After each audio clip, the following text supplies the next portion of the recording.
completely randomly, I was doing some press this morning and I was talking to Fitzy and Whipper on Nova. I'm aware of And it came off the back of Harry Styles, and we started talking about boy bands. And brilliant. Like, they've kind of like thrown up, you know, just as like a half offer, the idea of, did you ever have like in fact, Fitzy's literally gone into it. I know you're into more alternative music, but was there ever a boy band that you, and then I've done like 5 minutes of like, could do it at the gala, best of gold on like, you know, I'm like, 5 are still on tour, but there's only 3 of them, man. I'm so glad that you got to put it to use, because I got a real lesson in knowing your audience, because I was in Melbourne over the weekend and visiting friends, and my mate Nick, we watched the football together, and Nick's kind of like you. He likes his alternative music. He's into sort of more heavier stuff like Tool and things like that, but he also really loves hip hop. And so, you know, we had a bit of medicine, so we're having a bit of a chat, and I was feeling a bit confident. And so I said, oh, you know what I've been listening to a lot of, and I know it's like, you know, silly, it's kind of ironic, but I've really been listening to Five. And he was like, Five, I don't know who Five is. And I'm like, oh, they were this this English boy band, and they're still around. There's only 3 of them, but they're still called Five, you know, did the whole thing. What I love, by the way, is last week on the podcast, when you declared that you were never going to talk about Five again, then we talked about on the show. You brought it up the next 35 minutes. And then now you're taking these 5 conversations out into the wild, trying to have them one-on-one with people. I won't do it again, because I was like, oh yeah. And then I just repeated the bit from last week's TOFOP where I'm like, oh, he talks about Jimmy Fly Snooker, and you know, it's Jimmy Superfly Snooker. It can't be Jimmy Fly Snooker. It's not his name. And he's like, what's the song called? I said, Everybody Get Up. And I said, it's actually a fun kind of like, you know, a poppier version of like a Beastie Boys song. You just get like a hard rock kind of riff and you just rap over the top. And we put it on, and like a minute into it, he just sort of side-eyed me, and he was like, this is terrible. And I'm like, yeah, I know it's terrible, but listen to this rap bit. And then we go to the rap bit. And I'm like, that's Jay. Jay's gone missing. Like, no one knows where Jay is these days. And it was one of those things where, I don't know, like you sort of like introduce someone, and then like it just became painful for everyone. Like, because his wife and Jem was in the room as well. And you've spent a fair amount of time working on your sex swing. Right, yeah. You've been fiddling around in the garage for 8 weeks, putting together your sex swing, and then you've taken everyone down to the garage and gone, look, I've been working on this project. I think you're really going to like it. And then everyone's like, oh my God. It was awkward, because then we got through the Jay's rap, and I'm like, see, you know, he says like Jimmy Fly Snooker, and it's like, yeah, but then there's still like 2 minutes of the song to go that no one in the room liked or wanted to hear, but I'm the one who's like flying the flag going, no, it's not. Look, I get it's bad. I understand that, but it's more just are you not getting the Jay? Jay's gone missing. Like, no one knows where Jay is. And there's only 3 of them now. And all right, okay. And so we just sort of let it peter out, and then he went to his phone and put on some like underground hip hop guy from New York or something, and like completely embarrassed me. So I put my tail between my legs. Well, you're the person, you're the anti-vaxxer at a scientist party. That's what's happened there. Right. Like, totally. You've just gone, no, you've got to understand, like, there's Bill Gates and there's microchips But I've never known how this thing works, like what's cool and what's not, because this same friend, yes, like about 6 months ago when we're at his place, he put on this playlist that was like yacht rock. So it was all like Robert Palmer and stuff. And I'm like, well, this is shit music. But he's like, no, it's not. It's like actually really, really well written. And you know, back in the 80s, like the pop music was different. I'm like, how come that gets a pass? Like, you know, Robert Palmer yacht rock, and then I put on Five, and that sucks. Like, can't we just both like things that are shit, and we just respect each other's terrible choices? I think that the difference is that you learnt the raps, you know? I went too far in. I committed. You went too far in. You got like red pilled when it comes to the boy band Five Hive. And I'm here for it, by the way. I'm not against this in any way. In fact, to the point, and I think this is probably the secret to the long-lasting nature of this podcast, if there is one, which is that we are here for each other's bullshit in a way that other people aren't. So whatever ridiculous thing you want to talk to me about, I am fine with it. Like, okay. Well, I'm glad.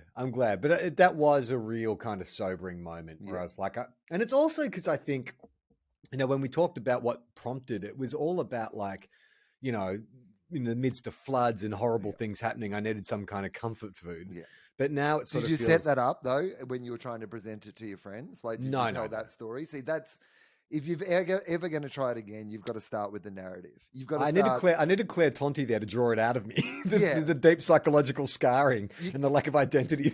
You have to connect it with this like legitimate moment because like Yeah. as soon as you bring up the floods and being in the middle of a natural disaster and like and by day I was volunteering helping other people clean out the devastation that was wrought on their lives. Anyway, the only thing that really got me through that in a traumatic sense, a therapy sense if you will, was like this relief, this brain bleach, and this fascinating story about this in the same way as K-pop is incredibly it is its own thing. We all know that it's manufactured. Like this is the beginning of that. And if you'd done all that first and then gone, by the way, I've learned all Jay's raps and he's gone missing.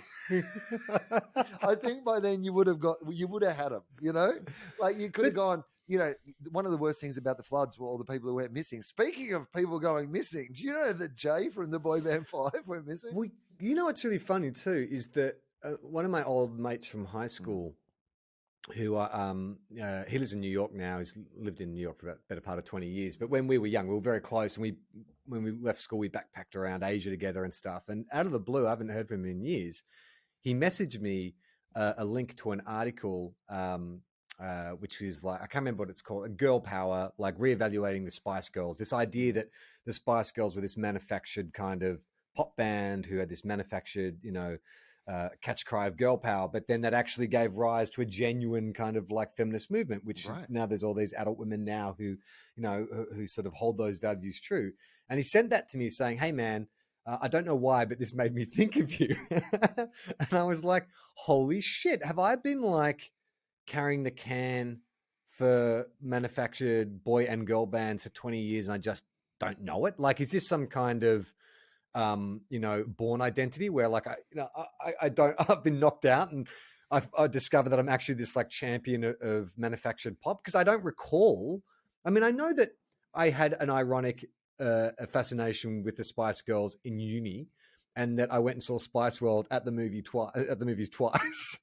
But I also don't really remember being like this, I love the Spice Girls and I went to see them in concert and I can name all their birthdays or anything like that. Yeah, but you know what? You are a man who will tell you what you want and what you really, really want. And that's what I've always said about you is, no, I think it's like you talk about the Spice Girls. I mean, Adele could not be more a revered and credible artist. And she talks about how completely like informative on who she was and what she became the Spice Girls were. So I just think you could do that with the band 5. Like, right. You could, but they weren't incredibly informative on me as in my development as a 44-year-old man. Does that really matter? Like, we can backdate some of this story. Like, if you are going to be the chief proponent for the boy band 5, like, I think that is more interesting. Like, of course, there's going to be plenty of people who are talking about the Spice Girls and how the Spice Girls, but essentially what you've got to do is look at all the stuff that they've done around the Spice Girls and just copy it, but make it about the band 5. Yeah. Plus, you've got the mystery. Like, imagine if, like Posh Spice had like disappeared and nobody knew where Posh Spice was. Like, people would be talking about the Spice Girls nonstop. Well, do you know what the crossover is? I mean, there's obviously the what's his name from X Factor, Simon Cowell. He was behind both 5 and the Spice Girls. But Jay and Mel C from the Spice Girls, they dated. Really? At one point. Yeah. Is that right? Yes. So Jay and Sporty. Jay and Sporty, they dated at one point. Okay, interesting. Very short-lived, but is that why he went missing? I don't think so. Is there any chance that Sporty Spice has had Jay from 5 killed? No, but she did post something because he, like I said, he has not been cited. He's done 2 appearances in since the days of 5's heyday, and I saw on Mel C's Twitter. Someone posted a screen grab of him all bearded and, looking all retired and living in the hills like he does, and said, hey, do you know who this is? And she's like, of course, that's like lovely Jason, blah, blah, blah, blah, blah, blah. He was such a sweetheart. And I'm like, Oh, that's interesting. That's interesting. I wonder if they are still in touch. Uh-huh. And if you got to Sporty, would you get to Sporty. Jay? Because Yeah. as you know, Will, is Jay okay? I have to know where he Need is to and is he know. okay? Is there a chance? Like, how hard would it be? Because how old would Jay be at this stage? Do you My think? age is 40, 45. Okay, perfect. This is perfect for my plan. Okay. How much physically would you have to do to be able to pass for Jay? No, I don't think too much. I'd have to Like current day Jay. I would say he would be bald now. He was Okay. definitely balding. So I'd have to shave my head. I'd have to get a pretty sort of thick, like he's got that, I think it's a Ross Noble. Where's Ross Noble from? Yeah, Geordie. He's a Geordie, right? Yeah, he's got a bit of a Newcastle or Geordie something, accent, He's I think. Or it might be Welsh actually. It might be Okay. a Welsh accent, but it sounds weird. It's one of those weird British accents. Not one of those ones we can all do. One of those weird ones. where But you're you like, know, "Where are you like, from?" there's always a case of like, Prince Philip's my dad, or like someone Yeah. will come along and they go like, I'm this person that's gone missing. I am that person. Oh, so you're saying I just say I'm Jay? Yes, because Oh, Jay's well, you know- gone away, so Jay's Jay's gone not going to away. come. Either two things happen. Either Yeah. Jay's happy because like it's like great, I'm back in the band. You know, there's another guy who knows all my raps. Everything's fine. You know, Yeah. or you He's draw forced out to come Jay. out of retirement. That's a how you brilliant get. That's how idea. you get to find him. Okay, You so come is it- out and you say that you are Jay. do I have to get the other? Do I have to get the other members of Five on board? Doesn't matter. I just start an Instagram account saying Jay from Five, Right. and I just start sending out missives, just rapping freestyle raps. Jay from Five is alive is Yeah. the Instagram handle, and then you just you start building a story that you are indeed Jay from Five. But I think the problem with that is it will immediately be shot down by the existing members of Five. Okay, Like the yeah, three guys will be, that's not Jay. Like, and so there's no need for Jay. No, to so come you've out. got to Like, convince them or get them. them in on it. Yes, Maybe they're fine to be in on it, right? This is like they might be. Publicity would be great. so you rock up one day looking like Jay. Okay, so here's what we do. Yeah, Because I think it's what would be better. Because rather than looking like Jay now, because Yeah. people don't want that. oh, that's We're in true. they want Yeah. me to look like Jay looked when he was in his 20s. So he was blonde. He had his signature thing was he had an eyebrow ring. That's how you knew he was the bad boy. So I get blonde and I get the Yeah. eyebrow ring. And I think he sort of experimented with like facial hair. I'll have to dye everything. I'll have to dye eyebrows, hair, beard, and I'll get the eyebrow ring. And I'll have to work on my raps. Okay, so you do that. We go to see them at the Rudy Hill RSL when they're on tour, and you are dressed as, Like Jay. like Jay. Like, but Jay in 1999 too. So I'm wearing like a FUBU like sports jersey with a big like number on it. I got some Klepper mustard colored pants on and some Timberlands, So, baggy. so you're ready to go. Yeah. And then who's doing the raps now? Scott. Yeah, so when Scott's about to lay down, you just like, what would be your best one if you were going to choose like one? Everybody get up. Yeah, everybody get up. So you're going to do like the J bars. The resident president. Yeah. Yeah, okay, yeah, that's right. You're doing resident president. Yeah. Like, you just go. I step jump on aside, stage. You jump on stage, and you start doing it. I mean, if Five Ive are at the Rudy Hill RSL doing a gig, and someone comes along dressed, put yourself in their shoes, right? Someone comes along dressed as Jay and knows all Jay's raps. That's a fun night on the tour. You get that guy up to do a verse. Yeah, of course. Like Dave Grohl does that with fans all the time. Gets them up to play along. Would it? I mean, but would it also not? Would you not just look out into the crowd and go, "Well, that guy's clearly a massive fan." Okay. How much do you think it would cost me if I went up to beforehand to like Five's manager and I was like, "Hey, my friend here is like the biggest Jay fan of all time. Look at him. He's even dressed like Jay was back in the day." Jay in the day. He dyed his hair for this occasion. He's like Forget the fact that he's 45 years old for a start. Just imagine he's 20. And he would really just love to do one verse with the group tonight. Could you do resident president? Is that okay? Like, and how much do you think it would cost me to pay off Five's manager for them to? Oh, you know what? I'm willing to lie a little. He's dying. Okay. This is like his make a wish. Like, and he all he's ever really wanted to do. Five are his favorite band. He just wants to do this one verse. Could you let him do it? Do you think that they would agree to that? 100%. So why aren't we Don't doing you? this? Well, that's a good point. Why aren't we doing it? They would definitely allow that to happen.